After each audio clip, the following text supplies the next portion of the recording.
Ladies and gentlemen, and welcome to Bahrain Now. With me, your host, Bara Abdulla. We've got a great show coming up featuring great local talents, initiatives, and events from around the kingdom. So stay tuned. We'll be right back.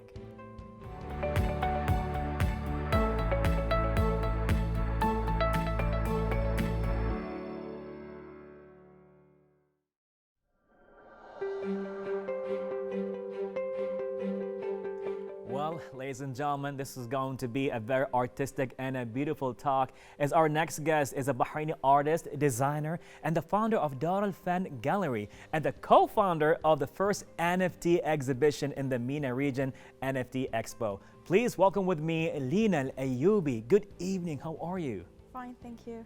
This is amazing. You know, it's been a long one coming. You know, you're going to be on TV. You're that cool. We want to know more about you. That's pretty much it. So how you been? Good, good. Busy with NFTs. I'm sure, pretty much as you blew up in that world. But I know you very well, but let people know more about you. So who is Leena Al Ayoobi? My name is Leena Al Ayoobi. I'm a visual artist. I started painting from a very young age, but I started my professional career around 2014 after I participated in my first exhibition. Okay.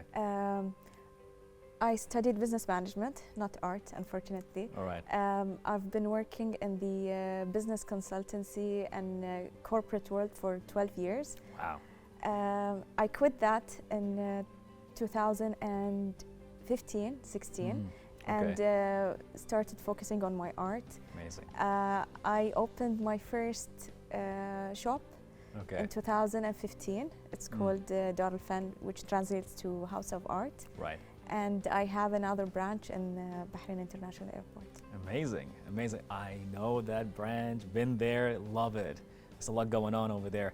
And it's just that leap from the banking world, right, the corporate world, all the way having your feathers, you know, spreading around in the artistic world. And I've seen, like, you know, ever since you were so, I would say, influenced by the Japanese culture, right? Anime and gaming and all of that. So did that really help you becoming like more of an artist? Did that inspire you somehow? It inspired me when it comes to the art style I'm presenting. Okay. Since childhood, I've been watching all of these animes and reading these mangas, and that's how I learned how to draw, actually. Right. And that's why I have this mix between Japanese manga and Arabian folklore. Yeah. So it's been part of my art, and it's still a big part of my art. And we see that, definitely. Like when I see your art, I'm like, I relate to both, because even myself, right? Grew up watching anime, Naruto, One Piece, Cowboy Bebop, you know, Tenchi, if you know it, and all that kind of stuff. And then seeing your arts, like how you mix between Japanese culture and manga and anime and Arabic folklore, all that together, to me, is such, you know, a mind-blowing explosion experience right there. Then as you're slowly progressed, now it's like your art has been more expressive, more daring, I would say. And it's like you have different genres. So what genre right now do you focus on? The type of art I produce is, it's called in Arabic Alfann التشكيلي. Wow. It's a mix between, like I told you, Japanese manga and Arabian folklore. It's beautiful. I mean, it's so expressive, like use the word tashkili in Arabic, which is hard to transliterate even in English because it's that expressive. It's an infusion of so many arts and genres. Like when I've seen your art, I'm like, I just stand there and look at it and like, wow, there's a lot going on over here. There's a lot happening. So pretty talented, that's for sure. Now, as you took that journey of being an artist, but all of a sudden, something sparked and you entered the NFT world. So what was the first thing that sparked your interest in NFTs? I heard about NFTs for a long time, an artist in NFTs. What sparked that part actually was the famous sale of people's artwork, collection of artwork for $69 million in Christie's auction. So it made me think like, okay, it's getting more serious. Artists are looking into that field more seriously. So last year, end of last year, I minted my first NFT. Wow. Which is based on my artwork. Okay. Wow. So it pretty much, I saw the hype went there. It's like, you know, we want to be part of that hype train, right? Yeah. So now as an artist, took a lot of research to understand exactly how NFT can actually support artists. And you've done your homework, but still there's a lot to learn. But to this point, how can the NFT world or the methodology support artists? NFTs, they provide, first of all, a new platform for artists to showcase their art, especially digital artists. As a digital artist, there are no exhibitions or dedicated places where artists can showcase their art. It's either on their PC or iPad. With NFTs, it opened a very big door, let's say. Spectrum, yeah. Yeah, and even for traditional artists, not just digital. For both artists, it opened a new a door to a new crowd, and it offered so many things. For example, for me, if I sell a painting, a physical painting, it goes to the new owner, and I get like an amount. And when that person sells the artwork again in the future, there's no link between me and even though it is my artwork. In NFTs, there's something called a smart contract. And in that smart contract, as an artist, I can have like a royalty. And whenever the painting, my artwork gets sold once, twice, or whatever times it gets sold, I always get a percentage back as an artist. That is amazing. So you will always be connected to your artwork forever and ever because of a smart contract on a certain blockchain. Yes. That's amazing. Now, you took it a step further than just having your first art minted. All of a sudden, let's say you and the power couple, you and Abdulrahman, came together and like, you know what? We're going to have an NFT Expo. How did that come to life? It came to life actually last year. I was invited to the first physical NFT exhibition. It was in Miami. Unfortunately, I did not have the time to prepare and actually travel there because I did not have a visa. And we were looking for a similar exhibition, and it turned out that that was the first one in the world. So we thought, why don't we do the first one in the MENA region? Something similar to that exhibition, which was held by NFT Basel. And we worked so hard to make it happen. Yes, you did. You and Abdulrahman pretty much worked so hard to bring it together and bring together the first NFT Expo, not only in Bahrain, but like you said, the MENA region. I think it's the third in the world, maybe, right? Or the second? It's the second in the world. Oh, amazing. You see, that's unbelievable. So as it was held under the patronage of His Excellency, Sheikh Rashid Al Khalifa, it was an amazing exhibition as we see people from all around the world coming in. Like, you know, whether it was as an NFT platform, a channel, exchanges, and a lot of artwork was like placed there. And even as we remembered, a lot of people went there seeing the panels, the talks, I would say the lectures. You guys have done an amazing job putting together this exhibition. So thank you so much. Bahrain is so proud of this. And you pretty much, I would say, set the bar a bit too high for people just to follow up right now. So congratulations for the exhibition, that's for sure. Now, as all that taken place, that kind of stuff, as you expose people to the world of NFTs, how have things changed after the exhibition? There were a lot of people interested in NFTs, of course. A lot of artists, they wanted to participate, but because of the knowledge gap, not everyone was able to have an NFT ready or know how to do that. So during the exhibition, we had a lot of activations. For example, anyone that comes into the exhibition, they will go through the process of creating their own crypto wallet, creating their own NFT, and when they leave the exhibition, they'll have their first NFT on their phone. And we had a lot of panel discussions. So after the exhibition, we noticed a lot of people getting into that feed, a lot of new artists interested, contacting us. We're trying to help them go through the process. We got actually some companies that are interested in establishing their headquarters in Bahrain. Some companies that deal with NFTs, with metaverse, with the crypto exchange. So it opened so many doors. It really did. I mean, it started more of an NFT gallery, but it went way bigger than Yes, that. yes. So remember, going with there, seeing Binance, MetaMask, seeing Prism, you know, an amazing platform itself, seeing Bahraini companies that actually do blockchain projects and services. Like all this is happening right now. And in the second hall, we had all the artists placing their art, and we've seen some crazy art over there. It's like, this is so beautiful. And the lectures, like I think a lot of people were hungry to understand more about the whole thing with blockchain and NFTs and how can people like indulge themselves into it. So that's a lot of things taking place. But back to you right now as an artist. So from what we understood, now you are one of the top 50 artists who got onto the Prism NFT platform. Tell us more about that. Yes, I'll explain to you about different marketplaces. Prism is is a marketplace, same as OpenSea, but there are different marketplaces that are open for public, and there are marketplaces that curate artwork. And whenever they curate an artist, they have to go through a verification process. They take our IDs, they make sure that the work is actually our work, and everything matches. So when they promote for us or sell our artwork, we will be actually verified.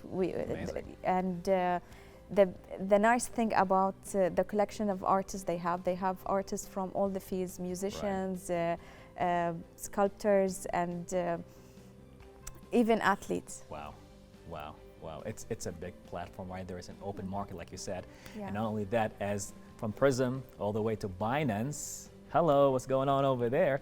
So from what we understood as well, you're like the first person in the world to have an official NFT design in Binance NFT market.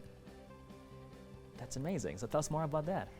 Yeah, so Binance, they do have an NFT marketplace, which they display different project and different artwork, but they don't have their own NFT as a company. Okay. So when they came to Bahrain and they sponsored our event as a gold sponsor, we had this deal with them that I created their first NFT, first official NFT that was dropped to the people who visited the event.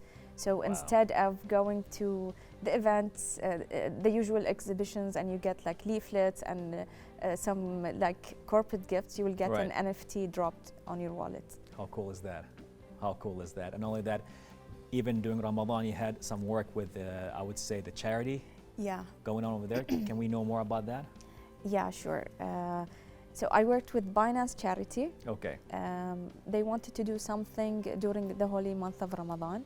And mostly in this region, we do Iftar Sa'im. Yes. And we had this idea of creating an NFT collection where the buyers, whomever buys these NFTs, he will be like donating the cash amount to a certain charity that feeds the children in Africa. Wow, wow. A lot is happening here. You know, it's a fast, rapid, and yet a lot of people need time to understand exactly the whole thing with NFT and blockchain. Like the amount of talks we had here about blockchain and NFTs, I still feel that there's more to learn. You know, I'm still reading and learning, and that's me being involved pretty much in the blockchain project. But then, let alone people are still trying to learn what's happening. So you got yourself there, you and your amazing husband himself as a power couple, bring together the NFT Expo has exposed us to a lot of information. So we really honor that big much. So now, what's the future? Any projects we know about or can we know about? Or are we going to keep that pretty much as a surprise for later? Sure, I'm working with Binance again. Nice. On a different project. And also I'm working with a local jewelry shop in Bahrain. We have this new idea of collaborating and producing NFTs in a different way, something that did not happen yet in the NFT world. It will be something beautiful. Once we have all our papers ready, I'll announce it. All right, we can't wait for that. Waiting for the announcements. Pretty much, you know, I'm gonna keep a lookout on your Instagram account and see, okay, is it happening or not? Every day, let's go with that. So now, as artists, or I'm sure a lot of artists right now want to get to the NFT world and they want to see how they can benefit out of it. Any advice to them, how they can start, what they should do? First of all, they need to, set their own goal. What do they want to do with their career, or what is the main goal behind entering the NFTs? If it's just fast cash, it doesn't work that way. It needs a lot of hard work. It needs different type of marketing. For traditional arts, you'll just go to galleries, you'll go to agencies, but in the NFT world, it's something totally different. You need to understand what are the channels to promote for your project or for your artwork. And it's not a hard path, but you need to study exactly what you want to do, so you do it in the right way. You do it in the right way, research, read, they can ask you. Yes, of course. Pretty much. Yeah. And hopefully in the next maybe NFT Expo, you're going to see more stuff happening over there. Yeah. Well, definitely. Oh, can't wait for that. Well, big shout out to you and big gratitude even for Abdurrahman Muqla and for the entire team who actually brought together the NFT Expo. This is going to be an amazing journey ahead, definitely. Well, Leena, thank you so much for joining us right here on Bahrain Now. Thank you. Well, ladies and gentlemen, this was it. The world of NFT and the first NFT Expo ever in the MENA region. All that with Leena Al Ayoobi right here on Bahrain Now.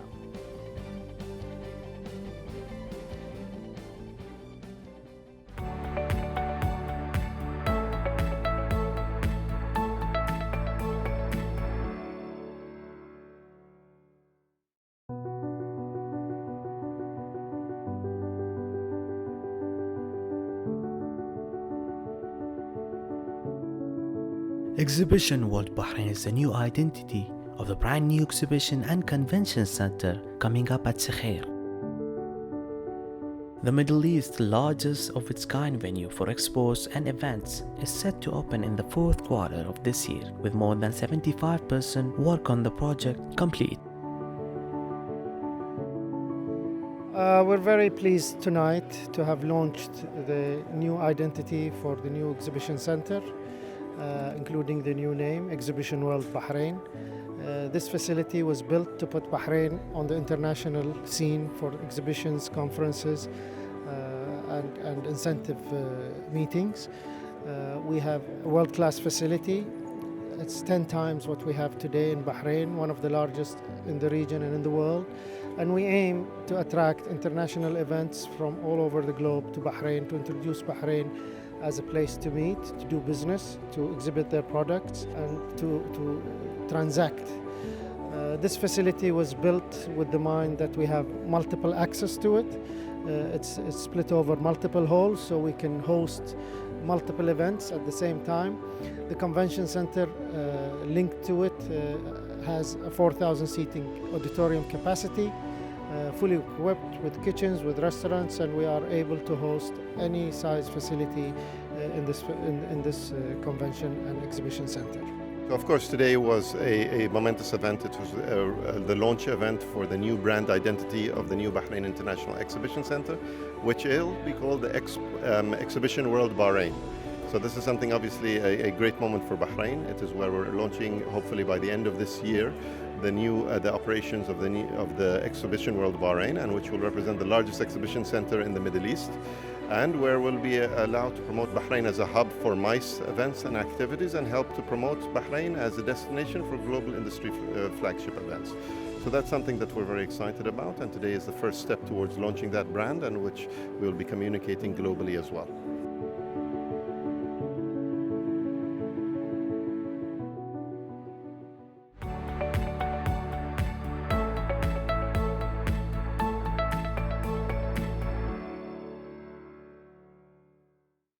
Well, everyone, this brings us to the end of today's episode. Don't forget to reach out to us on our social media accounts shown below. Thank you for watching, and we'll be seeing you in another episode of Bahrain Now. I'm Bara Abdulla. Till next time, Bahrain, goodbye and God bless.